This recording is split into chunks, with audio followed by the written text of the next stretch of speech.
들여다보니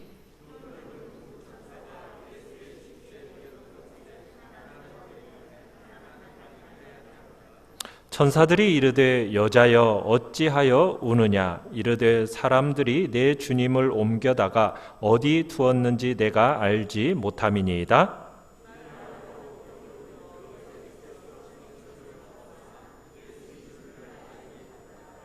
예수께서 이르시되 여자여 어찌하여 울며 누구를 찾느냐 하시니 마리아는 그가 동산지기인 줄 알고 이르되 주여 당신이 옮겼거든 어디 두었는지 내게 이르소서 그리하면 내가 가져가리이다.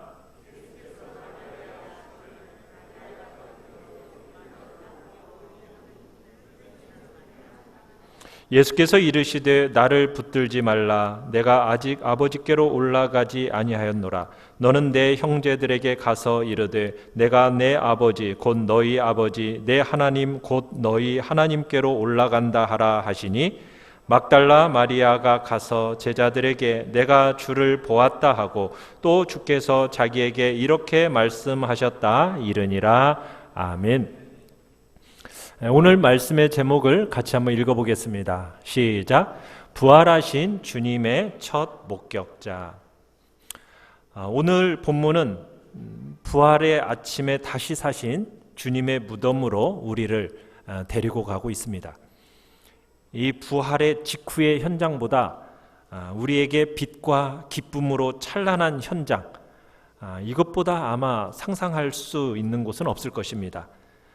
우리는 주님의 생애와 죽음의 이야기를 읽으면서 결국 그 죽음이 부활로 귀결될 것이다. 우리는 그거 다 이미 배워서 알고 있어요.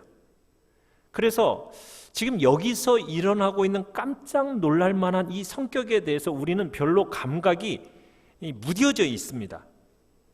우리는 부활의 이 속죄의 십자가를 통해서 해석하기 때문에 당시의 제자들이 그 일을 그렇게 해석할 만한 준비가 되어 있지 못했다라는 것을 쉽게 잊어버리는 경향이 있다라는 거예요. 그래서 우리는 이 부분에 대해서 이들의 마음, 이들의 정말 주님의 부활에 대한 그 신선함과 놀라움과 반가움, 이런 것들이 우리 안에 마음에 가득 채워질 수 있도록 우리가 이 시간에 이 제자들의 사고와 그 느낌 속으로 한번 들어가도록 노력해 보시길 바랍니다. 자, 오늘 1번을 같이 한번 읽어보겠습니다. 1번입니다. 시작. 무덤 옆에서 울고 있는 막달라 마리아. 예수님이 부활하신 후에 여러분 제일 먼저 부활하신 예수님을 목격한 대상, 그가 누구입니까? 오늘 본문에 나오는 막달라 마리아예요. 이 막달라 마리아는 7 귀신이 나간 여자입니다. 이 막달라 마리아는 주님이 살아계실 때 주님을 가장 사랑했던 여인 중에 하나죠. 그래서 모두 다가 주님을 버리고 떠났을 때 십자가에 제일 가까이 있었던 여인 중에 하나가 바로 이 막달라 마리아입니다. 이 여인은 주님이 그 모진 십자가의 고난을 당하시면서 돌아가셨을 때 옆에서 그것을 모두 다 지켜보았어요. 그리고 이른 새벽 미명에 주님의 시신에 향유를 붓기 위해서 제일 먼저 왔던 여인들 중에 한 사람이 바로 이 막달라 마리아입니다. 우리가 오늘 본문 이전의 사건의 과정들을 우리가 한번 살펴봐야 되는데, 요한복음 20장 1절부터의 내용은 이런 내용입니다. 몇몇 여인들이 이른 새벽에 예수님을 위한 마지막 헌물로 향품을 준비해서 예수님이 묻혀있는 그 무덤 동산을 향해 나아갔습니다. 이들 가운데 막달라 마리아도 있었죠. 그런데 이 막달라 마리아는 열심히 특심한 사람이었어요. 굉장히 열심히 가득 차서 그 모든 여인들 중에서도 가장 앞서서 달려갔습니다. 그런데 그곳에 가보니 어떤 일이 벌어져 있습니까? 돌이 굴려져 있는 거예요. 그러니까 이 돌이 굴려진 것을 제일 맨 처음 목격한 사람이 이 막달라 마리아인 겁니다. 이 막달라 마리아는 다른 여인들이 도착하기를 기다리지 않았습니다. 이 막달라 마리아는 어떻게 했느냐? 급히 베드로와 요한에게 달려가서 예수님의 시신이 없어졌다고, 그 사실에 대해서 그 제자들에게 알립니다. 지금 제자들은 어떤 상태 가운데 있습니까? 예수님의 죽음으로 말미암아 지금 슬픔에 가득 차서 무기력한 상태 가운데 있었는데 지금 이들에게 아주 깜짝 놀랄 만한 이야기가 전해 들려진 겁니다. 그래서 이 베드로와 요한이 곧장 달려가서 마리아의 이야기가 사실인가 이것을 확인했죠. 베드로와 요한 중에 요한이 상대적으로 젊었어요. 그래서 먼저 뛰어갔습니다. 요한은 그 무덤 바깥에 서서 몸을 구부리면서 안을 들여다보았을 뿐이에요. 그 다음에 그 뒤에 온 베드로는 성격 그대로 곧바로 무덤 속으로 뛰어 들어갑니다. 뛰어 들어가 봤더니 어떤 현상이 있어요? 수의가 놓여져 있고 그리고 주님의 머리를 쌓았던 그 수건이 접혀진 채 그대로 따로 놓여져 있는 겁니다. 그래서 이 두 제자는 시신이 없다라는 것을 확인하고 돌아가게 되죠. 자, 두 제자가 돌아간 후에도 이 막달라 마리아는 계속 남아서 예수님 무덤 옆에서 울고 있었습니다. 오늘 본문 11절 12절을 다시 한번 읽어봅시다. 11절 12절 시작. 마리아는 무덤 밖에 서서 울고 있더니 울면서 구부려 무덤 안을 들여다보니 흰옷 입은 두 천사가 예수의 시체 뉘었던 곳에 하나는 머리편에 하나는 발편에 앉았더라. 마리아는 그 마음이 어떤 상태냐면 오직 주님을 찾고 싶어하는 그 마음으로 가득 채워져 있었어요. 그런 상태 가운데서 그런 생각으로 무덤 안을 들여다봤는데 지금 무덤 안에는 어떤 현상이 일어나고 있습니까? 천사의 영광이 가득 채워져 있어요. 그런데 마리아는 별로 그것에는 관심 기울이지 않아요. 그것이 별로 놀랄 일이 아니에요. 오로지 막달라 마리아의 마음속에는 뭐만 있는 겁니까? 예수님이 어디 계실까? 그 시신이 어디 있을까? 이것에만 관심이 있는 거예요. 그러니까 천사의 영광이 가득 채 있어도 예수님의 시신이 없는 그 무덤 안은 속이 텅 빈 거나 다름이 없어 보였던 겁니다. 그러자 막달라 마리아가 두 천사에게 뭐라고 이렇게 말하기 전에 천사가 먼저 얘기를 하죠. 13절에 뭐라고 묻고 있습니까? 여자여 어찌하여 우느냐 하고 물어요. 그러니까 막달라 마리아가 두 천사에게 답변을 하죠. 뭐라고 답변을 하고 있습니까? 내 주님을 어디에 두었는지 내가 알지 못함이니이다. 죽은 시신을 향해서 지금 뭐라고 부르고 있어요? 내 주님 이렇게 부르고 있어요. 내 주님. 살아생전에도 예수님은 주님이셨습니다. 그런데 시신이 되어 있는 그분을 향해서도 뭐라고 부르고 있어요? 여전히 내 주님 이렇게 말하는 주님을 정말 사랑하는 여인이 바로 이 막달라 마리아였던 겁니다. 우리는 마리아가 예수님을 얼마나 강렬하게 자신의 개인의 주로 여기고 있는지를 우리는 이 말에서 느낄 수가 있는 겁니다. 볼 수 있는 거예요. 베드로, 요한, 여러분 그와 같은 수제자도 시신이 없다는 것을 발견하고서는 그냥 포기하고 돌아갔어요. 그런데 막달라 마리아는 돌아가지를 못하는 겁니다. 그 무덤 옆에 서서 울고 있는 거예요. 자신의 생애에 있어서 가장 귀한 분을 십자가에서 잃었습니다. 그런데 오늘 이 아침에는 주님의 시신까지도 없어져 버린 거예요. 자기가 알뜰살뜰 준비해온 그 향유를 부을 수 없도록 그런 일이 벌어지고 마른 겁니다. 주님을 잃은 고통도 너무 큰데 그 시신 향유까지도 부을 수 없도록 시신조차 없어져 버렸으니 이 막달라 마리아의 마음에는 정말 고통스럽고 그 마음이 찢어지게 아픈 거예요. 바로 그 여인에게 우리 주님이 가장 먼저 나타나셔서 만나주고 있다는 거예요. 그게 오늘 본문의 장면이에요. 사랑하는 성도 여러분, 이것이 기독교입니다. 이 당시는요, 여자들은 증인으로 설 수가 없었습니다. 특별히 부활의 증인이 될 수 없는 것이 그 당시의 여성의 위치입니다. 이 당시 법정에서는요, 여자가 어떤 진술을 해도요, 그것이 증인으로서의 법적인 효력을 가질 수가 없었어요. 그게 그 당시 여성의 위치였어요. 그런데요, 주님이 자신의 부활의 증인의 첫 목격자로서 누구에게 나타났습니까? 그 수많은 무리들이 있었습니다. 종교 지도자들, 아니 사도들에게도 나타나기 이전에 누구에게 나타났습니까?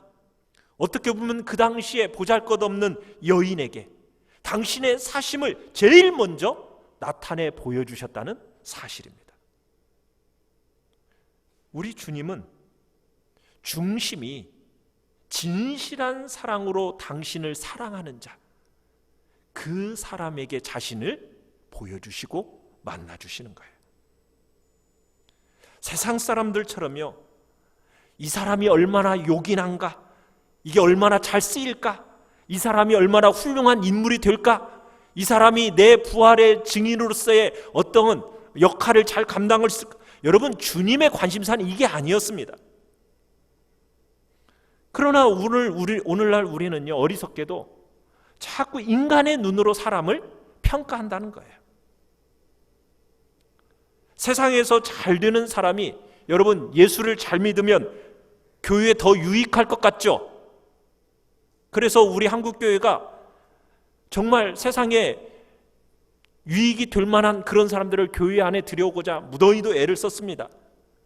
여러분, 그런데 그렇게 인간적인 생각으로 사람들을 교회에 접목시켰는데 어떻게 되었죠? 오늘날 교회는 더 약해져 버렸습니다. 여러분, 주님 눈에 세상에나 통용될 가치를 가지고 여러분 사람을 주님은 보지 않으신다는 거예요. 주님의 눈은 달라요. 주님은 한 사람, 그 한 사람을 귀하게 여기시고 절대적으로 여기시는 분이에요. 그 사람이 장애를 갖고 있든 건강하든 세상적으로 유능하든 평범하든 그 아무 관계가 없습니다. 주님의 눈앞에는 한 사람, 한 생명, 그게 너무나 귀한 거예요. 거기다가 주님을 사랑함으로 그렇게 가슴앓이를 하고 있어서 어디에도 그를 위로받을 길이 없는 그 여인의 그 상하고 아픈 심령, 주님은 아시는 거예요. 그래서 주님이 제일 먼저 누구에게요? 이 막달라 마리아에게 나타내 보여주신 것입니다. 다시 사신 주님께서 이 막달라 마리아에게 가장 먼저 나타내 보여주신 이유는 다른 이유가 없어요. 그녀가 주님을 가장 먼저 필요로 했기 때문이에요. 사랑하는 성도 여러분,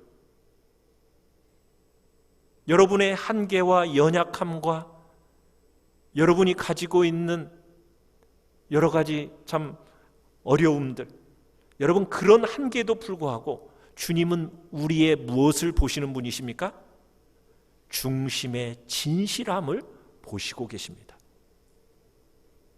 주님은 막달라 마리아의 그 중심의 진실함, 주님을 향한 그 사랑의 마음을 보시고 제일 먼저 주님을 간절히 찾고 필요로 한 그 막달라 마리아에게 그 부활의 아침 제일 먼저 만나 주신 거예요. 이것은 우리에게 용기와 위로가 되는 것입니다. 오늘 이 아침 여러분들의 심령에 부활의 주님을 만나기를 소원하는 간절한 주님을 향한 그 사랑의 마음이 간절하기를 간절히 바랍니다. 그래서 복된 그 부활의 주님을 만나는 복된 역사가 있기를 간절히 축원합니다. 우리 2번을 같이 한번 읽어보겠습니다. 시작. 여자여 어찌하여 우느냐. 자, 울고 있는 막달라 마리아에게 자 천사가 질문하죠. 뭐라고 질문했습니까? 13절에 천사들이 이르되 뭐라고 그랬어요? 여자여 어찌하여 우느냐. 자, 그런데요 예수님도요 15절에 가보시면 똑같이 질문하고 있어요. 자, 15절에서는 예수님이 뭐라고 질문하고 있습니까? 여자여 어찌하여 울며 누구를 찾느냐. 여러분 막달라 마리아의 마음은 여러분 충분히 이해 가지 않습니까? 그런데 지금 천사의 질문과 예수님의 질문이 똑같아요. 여자여 어찌하여 울고 있느냐? 여러분, 이 질문이 어떻게 보면 이상한 질문 같지 않습니까? 여러분, 사랑하는 사람의 무덤 옆에서 여러분 운다라는 것은 당연한 거 아니에요? 사랑하는 사람의 무덤인데다가 지금 시신조차 사라져버린 그런 무덤가에서 운다라는 것, 여러분 너무나 정상적인 거 아닙니까? 그런데 지금 천사도 질문하고 예수님도 질문하는데 뭐라고 질문하고 있어요? 여자여 어찌하여 우느냐? 이렇게 지금 반문하고 있다는 얘기입니다. 일반적인 상황이라면 얼마든지 이해할 만한 상황이에요. 그렇지만 여러분, 이 질문 속에는요, 부적절한 행위를 하고 있다, 그런 사실에 대한 꾸지람이 들어있습니다. 그리고 뭔가를 깨닫기를 원하시는 질문이 지금 같이 들어있는 겁니다. 무덤이 비어있다라는 것, 이것이 막달라 마리아에게서는 슬픔이 가중되는 일이었지만, 여러분, 무덤이 비어있다라는 사실에는 지금 무엇을 알기를 원하는 겁니까? 부활에 대한 참된 기쁨을 알고 그것을 아는 사람이라면 그 옆에서 울 일이 있어요, 없어요? 울 수가 없다라는 거예요. 특별히요, 천사들의 입장에서는요, 부활이라는 것은 너무나도 당연한 일이었어요. 그런데 지금 마리아가 부활하신 주님의 그 무덤 옆에서 뭐 하고 있는 거예요? 기뻐하지를 않고 울고 있는 거예요. 이것이 도무지 이해할 수가 없었던 거예요. 천사들의 입장에서 이거 이해할 수가 없는 일이에요. 천사들은 그들 자신의 세계에서 지금 즐겁게 부르는 이 기쁨의 노랫소리와 어떻게 보면은 어둠과 절망의 세계에서 나오는 그 울음소리 사이에서 큰 모순을 느꼈던 겁니다. 그래서 천사가 여자에게 묻는 거예요. 여자여 어찌하여 우느냐?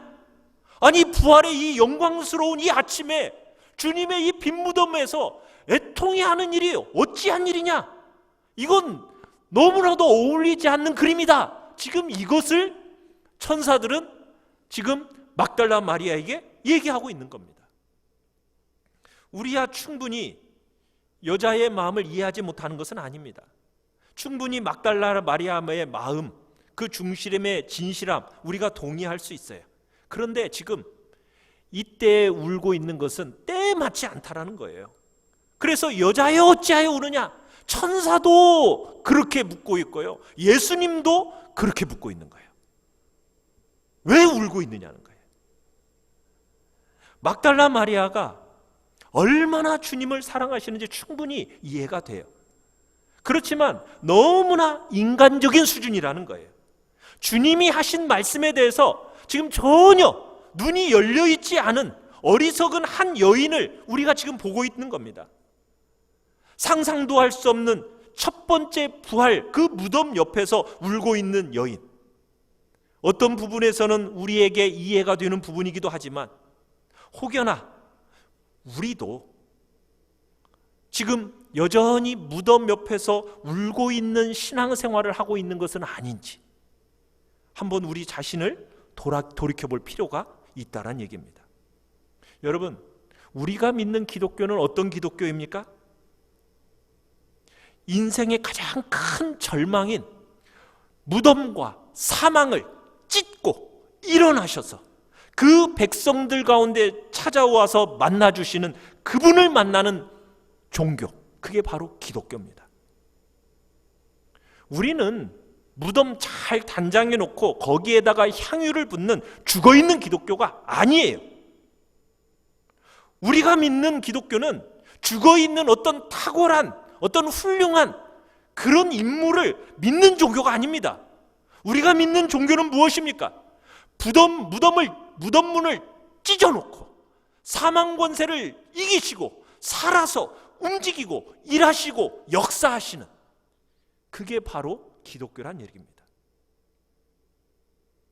마리아는 주님의 말씀을 떠올리거나 기억하지 못하고 완전히 자기 슬픔에 사로잡혀 있어요. 오로지 자신의 생각에는 뭐만 있어요? 어떻게 하면 예수님의 시신에다가 향유를 부을까? 여기에다만 지금 온통 마음이 다 빼앗겨 있습니다. 그런 마리아에게 부활하신 주님이 나타나셔서 물으시는 거예요. 여자여 어찌하여 우느냐? 누구를 찾느냐? 자, 이렇게 반문하세요. 그런데 그렇게 반문하시는 주님을 막달라 마리아가 알아봐요? 못 알아봐요? 못 알아봐요. 마리아는 지금 이가 누구인 줄 알고 있어요. 동산직인가 알고 있는 거예요. 왜 그렇게 알고 있을까요? 어쩌면 막달라 마리아는 지금 슬픔에 짓눌려 있어서 부활하신 주님을 못 알아볼 수도 있었어요. 그렇죠? 거기다가 지금 막달라 마리아의 마음을 사로잡고 있는 주제는 뭡니까? 시신에 향유 뿌리는 거예요. 지금 시신에 향유를 뿌리려는데 시신이 어떻게 된 겁니까? 사라졌으니 지금 시신 찾고 있는 것이 지금 그의 유일한 목표예요. 예수님이 살아있는 존재라는 것에 대해서는 전혀 기대를 못하고 있는 겁니다. 거기다가 예수님이 부활하신 그 주님의 육체, 이 육체는 형질이 변화되어져 있어요. 아마 그래서 못 알아봤을 것 같아요. 우리의 눈으로 볼 수 있는 육체이긴 한데 썩어질 것이 썩지 아니할 것을 입은 그 육체의 형질의 변화가 가져오는 이 차이 때문에 주님을 알아보지 못했던 것 같아요.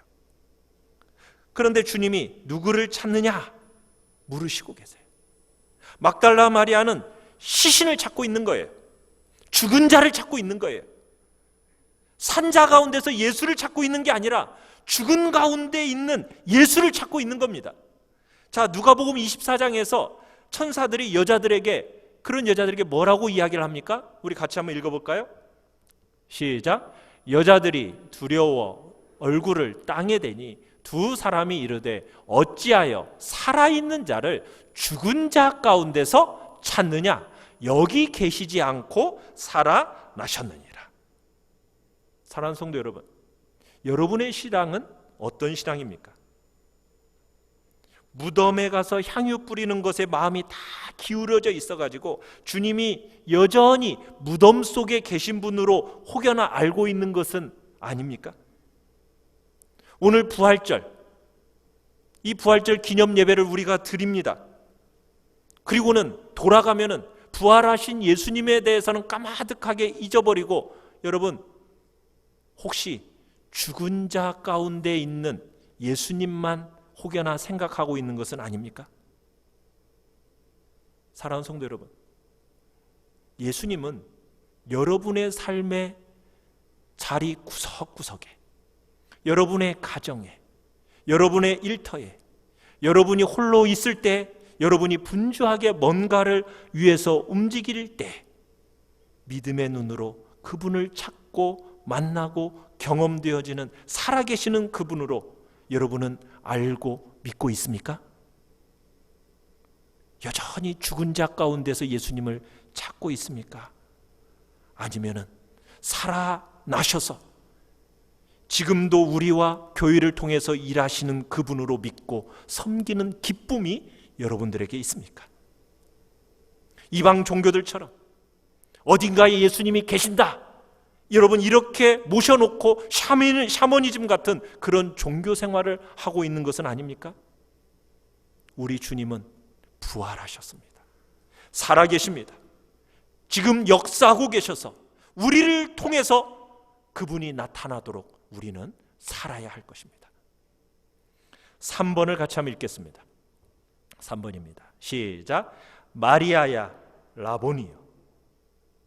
마리아가 주님을 알아보지 못하는 이 불확실한 상태는 오래가지 않았습니다. 왜 그러냐면 주님께서 마리아야 이렇게 마리아의 이름을 불러줬기 때문에. 여러분, 여자여 하고 마리아를 불렀을 때는 누군 줄 알았어요? 동산직인 줄 알았어요. 그런데 예수님이 마리아야 하니까 대번에 그 목소리를 알아듣고 뭐라고 답변하고 있어요? 라보니 하고 답변하고 있어요. 마리아야 라보니. 여러분, 이 두 마디의 말의 의미는 우리가 정확하게 해석한다고 해서 완전히 전달할 수 있는 게 아니에요. 이건 두 사람만이 서로 간에 느낄 수 있는 감정이요 어조입니다. 예수님이 마리아를 향하여 부르셨던 마리아야, 이것은 느낌으로밖에 우리가 알 수 없어요. 말씀하시는 대상의 그 어조 때문에 마리아가 그것을 분명히 안 거거든요. 그 말씀의 어조로 인해서 마리아는 그 과거 친밀한 교제를 나눌 당시에 그 기억을 되살리게 된 겁니다. 예수님께서 개인적인 그 친밀한 언어를 통해서 마리아야 하시니까 마리아가 어떻게 응답하고 있어요? 자신이 예수님을 향하여서 가장 개인적이고 친밀한 그 언어로서 응답하고 있는 거예요. 라보니. 이게 성도들의 특징입니다. 사랑하는 성도 여러분, 여러분은 주님과의 교제를 통해서 주님께서 여러분들에게 부르시는 주의 음성을 들으며 살아가고 계십니까? 요한복음 10장에서 목자는 양의 이름을 부른다라고 얘기하고 있어요. 양들은 그 목자의 음성을 어떻게 한다고요? 안다고 얘기하고 있어요. 우리는 신앙생활하면서 막달라 마리아처럼 주님과의 그 친밀하고 개인적인 그런 소통과 교제함이 우리 안에 있어야 돼요. 주님께서 여러분의 이름을 부르면서 주하나 딱 부르실 때 주님, 여러분 간의 개인적이고 친밀한 그 소통이 여러분의 신앙생활 속에 있습니까? 여러분, 이것이 성도들의 큰 특징이요 영광입니다. 우리는 죽은 신앙생활이 아니에요. 살아있는 그분과 만나고 그분의 음성을 서로 교통하는 교제 속에서 살아가는 존재들이라는 거예요. 이게 하나님의 사람들의 큰 특징입니다. 하나님이 주님의 말씀을 통하여 우리에게 자신의 음성을 들려주셔요. 그 들려지는 음성 속에서 우리는 그 주의 음성이 무엇인지를 아는 거죠. 그 주의 음성이 들리면 깨달아지는 거예요. 돌아오는 거예요. 막달라 마리아처럼 마리아야, 그러니까 라보니, 여러분 둘만의 그 개인적이고 친밀한 여러분 주님과의 그 교제가 여러분의 신앙생활 속에 있으십니까? 우리의 신앙생활은 그렇게 하는 거예요. 첫 번째 부활의 아침에 주님의 음성이 들렸을 때, 아, 그분이시구나, 여러분 그것을 깨닫는 그런 복된 은혜가 여러분 모두에게 있기를 간절히 축원합니다. 우리는 다 그런 경험을 가지고 살아가는 사람들이에요. 주님이 우리를 부르시면 그의 음성을 우리는 아는 거예요. 주님은 나 개개인을 다 알고 그의 이름을 부르시는 것이고요. 여러분 모두가 그런 주님과의 그런 인격적인 부름과 만남이 뭔지를 알고 이 길을, 복된 길을 걸어가는 우리 모든 성도들 되시기를 간절히 축원합니다. 우리 네 번째 같이 한번 읽어보겠습니다. 시작. 새로운 시대, 새로운 관계. 막달라 마리아가 만나자마자 하고 있는 일이 뭡니까? 여러분 정말 반가우면 우리 어떻게 하죠? 와락 껴안죠. 지금 막달라 마리아가 예수님을 살아계시다라는 것을 상상하지도 못했다가 주님의 음성을 딱 들었을 때 막달라 마리아가 이 가슴에 밀려오는 그 사랑과 감격과 행복과 기쁨, 이게 형용할 수가 없어서 우리 주님을 어떻게 했겠어요? 와락 껴안았겠죠. 주님을 붙들고 와락 껴안았을 것입니다. 그런데 그때 주님이 뭐라고 말씀하시는가? 좀 약간 어려운 표현이에요. 우리 16절로 17절 같이 한번 읽어보겠습니다. 16절에서 17절 읽겠습니다. 시작. 예수께서 마리아야 하시거늘 마리아가 돌이켜 히브리 말로 라보니 하니 이는 선생님이라는 말이라. 예수께서 이르시되 나를 붙들지 말라. 내가 아직 아버지께로 올라가지 아니하였노라. 너는 내 형제들에게 가서 이르되 내가 내 아버지 곧 너희 아버지 내 하나님 곧 너희 하나님께로 올라간다 하라 하시니.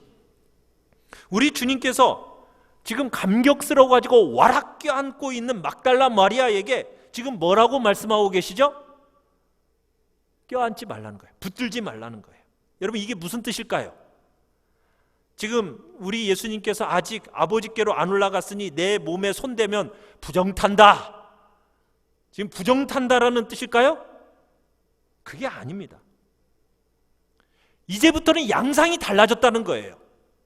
우리 주님이 지상에 계실 때와 주님이 부활하셔서 하나님 우편에 올라가실 때 우리가 주님을 만나고 누리는 양상이 달라졌다는 이야기를 지금 하고 계시는 겁니다. 그런데 지금 막달라 마리아는 옛날 주님이 바로 지금 자신의 옆에 몸으로 와 계실 때처럼 그냥 와락 껴안고 주님의 손등을 어루만지고 있는 거예요. 그러나 이제는 새로운 시대가 왔다라는 거예요. 나를 그렇게 인간적으로 만지고 껴안고 할 수 있는 그런 시대가 아니라는 거예요. 주님이 부활하시고 승천하셔서 하나님 우편에 계시는데 그 우편에 계신 우리 주님이 누구를 보내주셨죠?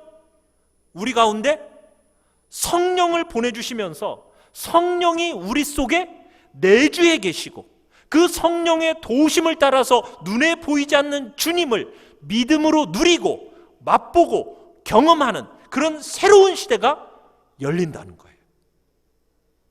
이제 내가 아버지께로 갈 터인데 나를 만지고 껴안는 그런 시대에서 이제는 성령 안에서 믿음으로 나를 누리고 경험하는 새로운 시대가 열린다. 지금 그 얘기를 하고 계시는 겁니다. 우리는 막달라 마리아처럼 만지고 보지는 못합니다. 그래도 우리는 성령으로, 믿음으로 그들이 보고 만졌던 그 이상으로 누리고 맛보고 경험하게 된다는 거예요. 어떤 면에서 예수님이 말씀하신 것처럼 내가 너희를 떠나는 것이 뭐하다? 유익이다. 왜요? 내가 가야 누가 올 것이기 때문에, 성령님이 오실 것이기 때문에. 여러분, 우리가 눈으로 보고 손으로 만져야 예수님을 더 잘 믿을까요? 여러분, 그래야 더 잘 믿는 게 아닙니다. 많은 사람들이 뭔가 체험을 하고 뭔가 실제적으로 경험을 하고 만져야 더 믿음이 더 잘 믿을 것처럼 생각을 해요. 여러분, 그게 아니에요. 그래서 많은 거짓 선생들이 일어났어요. 그 많은 거짓 선생들이 병을 고치고 또 기적을 행하면서 얼마나 많은 영혼들을 노략질했습니까? 그러나 이제는 시대가 달라졌다는 거예요. 우리가 사는 시대는 그런 시대가 아니라는 거예요. 보고 만지는 게 전부가 아니라는 거예요. 우리는 다른 증거가 있다는 거예요. 어떤 증거요? 성령 하나님이 우리에게 주시는 살아있는 증거가 있다는 거예요. 눈으로 보는 것이 믿음의 근거가 될 수 없습니다. 여러분이 복음서에서 보지만은 여러분, 얼마나 많은 사람들이 우리 예수님의 기적을 보았습니까? 그런데 봤는데 믿었어요? 안 믿었어요? 못 믿었어요. 기적이라는 것이 우리를 신앙으로 데려가는 게 아니라는 거예요. 우리를 신앙으로 데려가는 것은 무엇이겠습니까? 성령님입니다. 그 성령님이 우리 가운데 오셨다는 거예요. 주님을 섬기고 주님을 사랑하는 그 방식이 변화된 새로운 시대가 열렸다라는 것을 우리에게 이야기하고 있어요. 그러면서 이 새로운 변화된 새로운 시대 속에서 새로운 관계를 열어놓고 계십니다.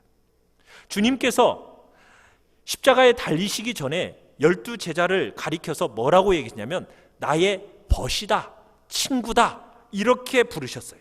그런데요, 오늘 본문을 보시면 부활하신 후에는 새로운 관계를 열어주시고 있어요. 여러분, 그 관계가 뭐죠? 지금 17절을 한번 보십시오. 뭐라고 얘기하고 있습니까? 너는 가서 내 아버지, 곧 누구 아버지?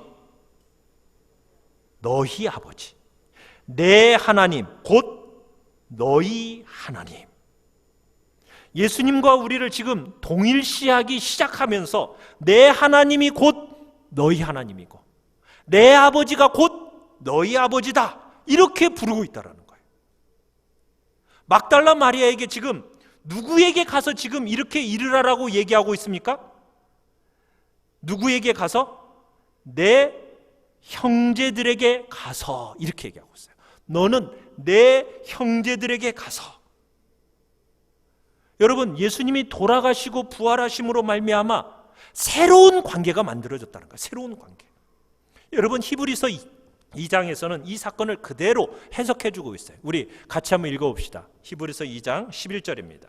시작. 거룩하게 하시는 이와 거룩하게 함을 입은 자들이 다 한 근원에서 난지라. 그러므로 형제라 부르시기를 부끄러워하지 아니하시고. 예수님은 우리의 구주일 뿐만 아니라 우리의 뭐가 되신다고요? 형님. 형 중에서도 어떤 형? 제일 큰 맏형이 되신다는 거예요. 맏형. 사랑하는 성도 여러분, 기독교는요, 그저 우리의 죄를 용서받고 천국 간다, 그 정도에서 그치는 종교가 아닙니다. 이 땅에서도 하나님을 아버지로, 예수님을 형님으로 여러분 누리며 경험하는 거예요. 그뿐만이 아니라 우리 하나님이 곧 그분의 하나님이시고 그분의 아버지가 우리의 아버지가 되시는, 여러분, 새로운 부활의 첫 열매로서 우리에게 주어지는 놀라운 관계가 형성되었다라는 것을 지금 오늘 본문은 우리에게 이야기하고 있는 거예요. 너무나 영광스러운 구주일 뿐만 아니라 우리를 형제라 부르시는 새로운 가족 관계 안으로 지금 우리를 부르고 계시는 거예요. 새로운 변화, 새로운 만남이 열리고 있는 것입니다. 이게 기독교입니다. 여러분은 그 자리까지 이 땅에서도 들어가야 합니다. 주님이 다시 재림하시면 우리가 틀림없이 온전하게 누릴 거예요.